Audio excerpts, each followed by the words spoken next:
Welcome to Kenton's videos. Enjoy the video. You need the essentials now. Connect the USB drive and make sure your system recognizes it.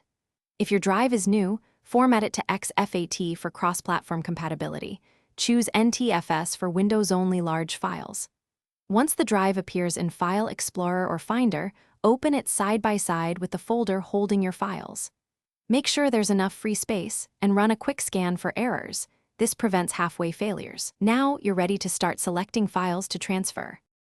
Start copying in manageable chunks. Select folders, then drag and drop or use copy and paste. This reduces the chance of a single corrupted file stopping everything. For large batches, use a transfer tool or terminal command like robocopy/rsync to preserve attributes and retry failed files automatically. While transferring, monitor transfer speed and estimated time. Slowdowns can indicate USB or cable issues. Once done, compare file sizes or run checksums like MD5 or SHA1 for important files to confirm integrity. Finish by ensuring all writes are complete.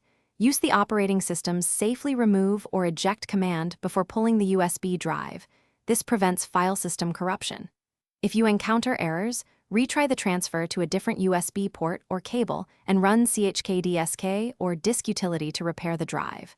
Make sure permissions aren't blocking files. Run as administrator if necessary. One key troubleshooting tip: if a transfer stalls, cancel and copy smaller groups to.